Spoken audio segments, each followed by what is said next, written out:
Hello and welcome to another edition of Project Move. Project Move is a regular online discussion that focuses on the different issues and advocacies, particularly the youth. Today, we're being joined by several other members of the Move PH network community. My name is Percy and I'm from Maroon FM, also a member of these communities. Now, why don't we go ahead and introduce the people who are here around us? Why don't we introduce ourselves? Let's start here with Marco. Hi, I'm Marco Zaplan. I work for a non-government organization called Pantay Kita, working on natural resource governance issues and anti-corruption advocacies. Yep. Hello, I'm Faustine Lim. I'm a senior marketing student from the Polytechnic University of the Philippines, Manila, and I'm a smartpreneur. Hi, I'm Patch Dulay. I'm the founder of the Spark Project. It's a local crowdfunding site and community that enables creative, innovative, and enterprising Filipino projects. Now, you may all notice that all of us here are young Filipinos, and one thing that we all have in common within us is that we're entrepreneurs and that we are millennials. Yes.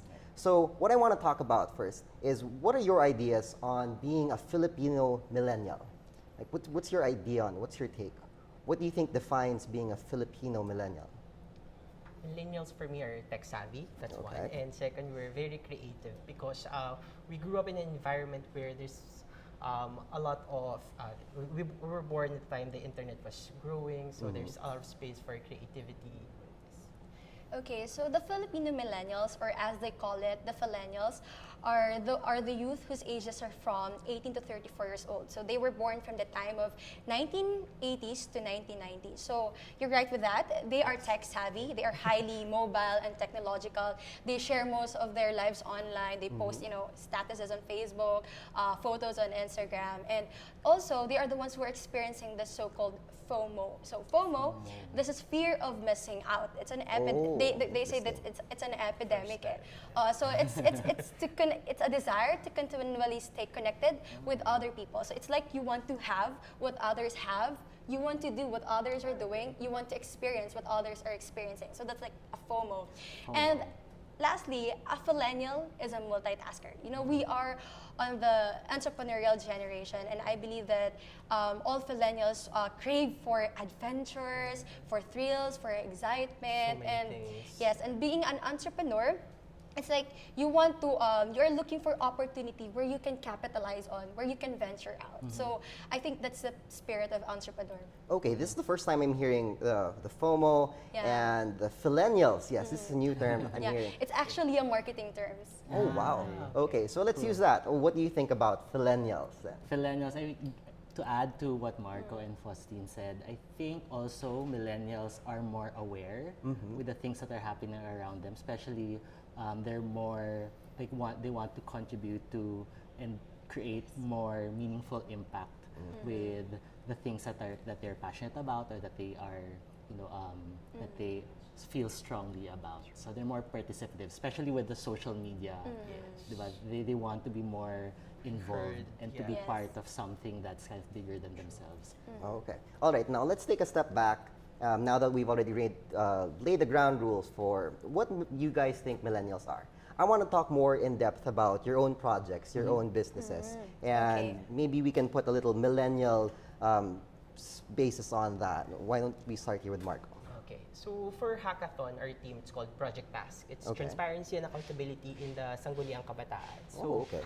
I think just like any millennial, we want to make a difference. I think that's always our what we want. We want to make a difference. So yung task, it's an online portal where Okay. we want to publish the SK budgets, how SKs are spending their money. Kasi we estimate about 40 to 50 billion pesos every year allotted to the SK. Oh, and we wow. want to know how is that going to be spent and how's that's being spent. And we want public trust to be returned to the SK kasi as we know it's been abolished a few years ago, and Yes. we want people to trust the SK, and we also want to invest in the future of the government because your SK now will be your future leaders and government officials. Oh, wow. Okay. How about you, Faustine? I'm actually a smartpreneur. If All you're, right. I think you're not familiar yet with the programs. It's for the students. So, right. Smartpreneur, it's a program of smart telecommunications that provides opportunities for students to start their own business. So, basically, it's like, I love to join extracurricular activities. So, I have been part of our local organizations for 4 years now. So, kumbaga parang, I'm looking for a business which I could venture out kasi parang to add a little or extra money to my allowance. So I saw this smartpreneur of smart telecommunications as a perfect opportunity for me since it's not that time consuming, it's very convenient. At the same time, you're earning money pa, which I think is good for my as good as my allowance for the whole week. So smartpreneur, you just have to I discovered it when they had a campus tour in our university, and you just have to register. Then a smart agent will give you the Smartpreneur Kit. So sa Smartpreneur Kit, you will be given SIM cards, which you can sell to your future loadmates. At the same time, a load, which you can use as your startup capital. So basically, it's like creating your own load community inside our university. Interesting. Yes, and also, we get a lot of perks from this program. Kasi, first one, every time you sell a load, you get a point. You get a point. So, they call it loyalty points, kumbaga, loyalty points. And then, those loyalty points, you can use them for shopping.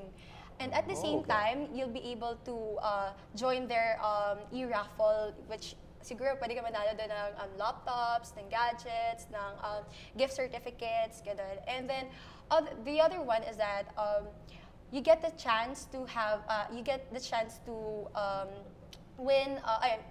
You get a chance to have a load of 300 pesos by maintaining a 3,500 load sales per month. So, kasi weekly, I was able to maintain weekly ng 2,000 load sales. So, just imagine that after a month, you get 8,000 load, diba? Tapos, may additional 300 pesos ka pa. So for a student like me in PUP, it's already a big thing. And then lastly, I think Smartpreneur goes beyond that. Kasi aside from that, Smart Telecommunications provides seminar workshops for us. They are discussing about e-commerce, finance, entrepreneurship, and so on and so forth. Actually, I just found out that they have just partnered with Go Negosyo. So, starting, I don't know if when it's going to start, but ayun, I'm just so excited to know what this partnership has in store for us, the Smartpreneurs. Okay. How about you, Patch? Yeah, so for the Spark project, we enable entrepreneurs and change makers get their ideas off the ground, because usually that's the usual hurdle that these entrepreneurs and change makers, they have this great idea, but because they lack the resources, more specifically funds to make it happen, they usually just spark that awesome idea. So what we provide them is a community and also a platform where they can, take matters into their own hands and through crowdfunding raise the financial resources they need to get their project started. Okay. All right. Now I want to I want to talk about what you guys think does the youth get? What do they benefit from your project? So we've already talked about how your friends could benefit from your project. Earlier, we were talking about it offline, and you said that something along the lines that you were able to pay for your tuition in 1 week, something like that? Wow. Yeah, actually, the earnings I make for a Smartpreneur for the whole week, it can actually pay my tuition fee in PUP. PUP is well known for being a 12 pass grade school. So actually, so my tuition fee for this semester, it's only 747. So for my earnings for roughly 2 weeks, it can already pay my tuition fee. So it's really a big thing for me. Okay. How about you, Marco? How do you think your project can benefit the youth? Project Task, it's an online portal. So once we get the budgets published there, we can allow the citizens, the young people, to participate. Okay, so this is how the money is being spent when it's supposed to be spent here, or even before the budget is deliberated, they know how much the barangay will receive, so they can participate and tell their chairperson like, hey, this is how much we're receiving. Maybe you could spend something on this project or this program okay. because this is what the barangay needs. So we're encouraging participation in governance, because now you have an online portal where you can see this information. So the next step is for you to come to your government officials, put them into account. So okay, this is what we want. This is what we need. So then we create a culture of participation in government among the young people. How about you, Patch? I hear crowdfunding is very new, especially here in the Philippines, and you're one of the first, if not leading, crowdfunding here in the Philippines. Yeah. So, well, I guess aside from the benefits of raising funds for your project, actually what crowdfunding does also, it allows each project to reach a broader market, thanks to social media and web technologies like e-commerce also. It allows you to reach more people and also validate, see if your project is something that people would respond well to. And during that process, you get to create a community around your work, which is very, very important, especially for entrepreneurs who are building brands. They, even through the crowdfunding activity, the experience that they do, they are able to create, to build fans, customers, and advocates through their campaign. And it actually also opens up more opportunities for them, even post crowdfunding. They get connected to partners, possible retailers, even exposure like features in different magazines, even in Rappler. Actually, we've had a couple of projects that were also featured here. Featured here, okay. Okay. All right, so I'm sure a lot of viewers would also like to know how exactly, how about this? What advice can you give the people who want to do the same things that you guys are doing? Because the things you guys are doing, these are all very sort of heavy and kind of big. I'm sure a lot of people want to do the same things, but they're not exactly sure how to get there. Maybe you could point them in the right direction by giving them some advice. What advice would you give to people who want to do the same things you do, who are on the same track as you guys are? Well, when I started working in the natural resource governance advocacy, I'm always the youngest in the room. That's why my nickname was Baby Marco, actually. But then I realized that I don't have the experience same as my seniors. But I felt like that shouldn't intimidate me, or that shouldn't stop me from adding value to the advocacy. So I think my advice to millennials would have to be, because we're early on exposed to technology, maybe we could bank on that or capitalize on that as our advantage to contribute value. So we have to find our niche. So we have technology, find your own niche, and you have to make sure you add value to whatever you want to do. Add niche, add value. Okay, how about you? Okay, What do you for me kasi, I'm a godly person. So siguro the first advice that I would give them is that always surrender everything to Him, ask for His guidance, for His wisdom, and talk to Him for not from time to time, but on a regular basis. And then when you're a godly person kasi, you become more humble, which is I think yun yung pinakakailangan ng mga millennials today, yung pagiging humble, not being so entitled. And then siguro second is on a marketer's perspective, learn how to value relationships. Kasi in our business, I mean, in my business, siguro it flourished because of my customers. I was able to maintain relationships with them. So yun, be a godly person, value relationships with other people. Well, for me, I think I'm one of the, like in this group, I'm more of the older segment of millennials. Hindi naman po halata. But I guess, I think right now, it's for the youth of today, it's more surrounding yourself with entrepreneurs or like-minded people is one piece of advice that I can give. Before, it was harder to look for possible mentors or role models that are in, if you wanna do some impact work or entrepreneurship. But now there are a lot of pockets of organizations and groups that really support these entrepreneurs, these change makers. So I think the youth can take advantage of that.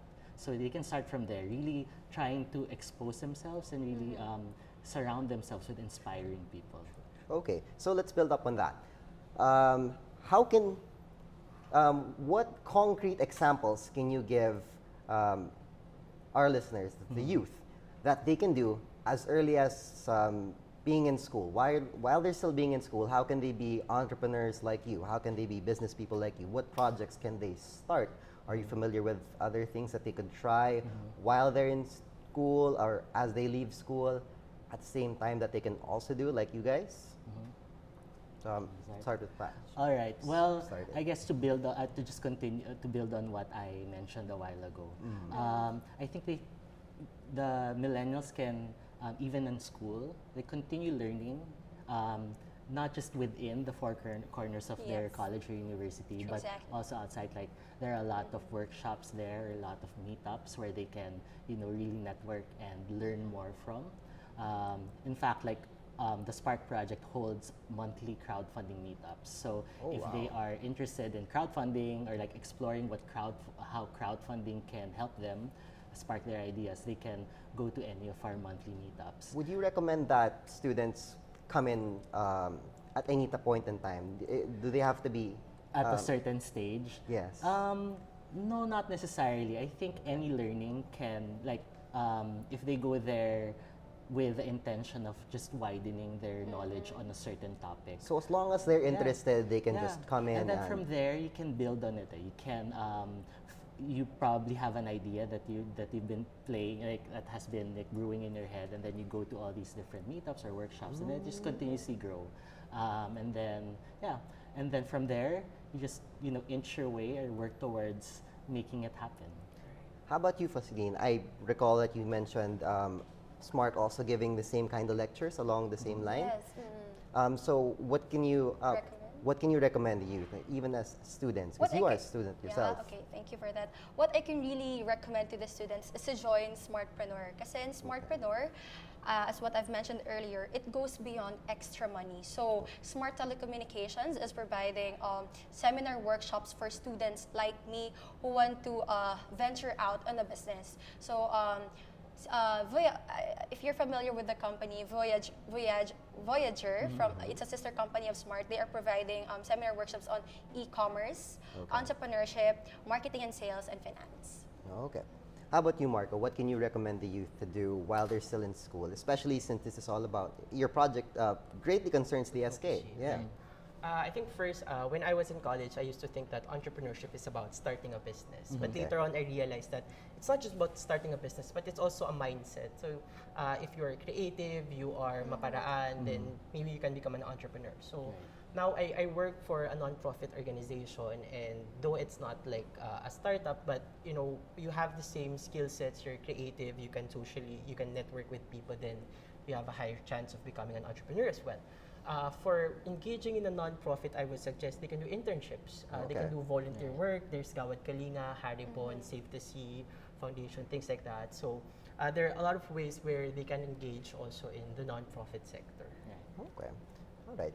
Okay. Now let's go back a little bit. Let's take a step back once again. Back into the millennial idea. No? How do you guys think that being a millennial yourselves, syempre millennials tayo, how did it help you get to where you are now? Like, we've already mentioned the things that we think millennials are. How did that help you develop the ideas and the project that you guys have right now? Okay. I think because millennials are very idealistic, they're very creative. So I think that helped me because we're the generation who thinks that we can do everything. So because and now I'm in the nonprofit sector, I feel like I want to do a lot of projects. I want to do so many things, and I think that's part of being a millennial, and which helped me because I won't be in this so many projects if not for that kind of mindset that we have.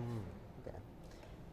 How about you? I think, as what I've mentioned earlier, an advantage of being a millennial is that you are tech savvy. So if something pops out your mind, you just get your mobile phone, turn on your Wi-Fi or your 3G, then you search for anything, then it's there. And you So work that's on it, that's actually an advantage for us millennials.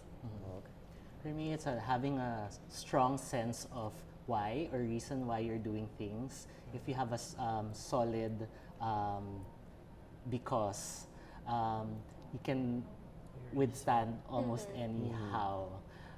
So that, at least for me, as I can say, like in my journey, building or doing the things that I do now, it's really going back to why I'm doing it in the first place helps me move forward. Oh, okay. All right, really quick, last words you want to share to everyone who's listening right now, everyone who's watching here on Project Move. Last words, let's start with Marco. Okay, so for young people to Yes. never lose their idealism, no matter how hard it gets. Yeah. Surround yourself with good people who are only going to lift you higher. Yeah, for the Spark project, even the small things, when you add it all up, make all the difference. All right, okay. Thank you so much for joining us on this session of Project Move. Join us again next time on the next edition where we talk about more issues, more advocacies, particularly the youth as well, here on Project Move. Once again, my name is Percy from Maroon FM. Thank you so much for joining us.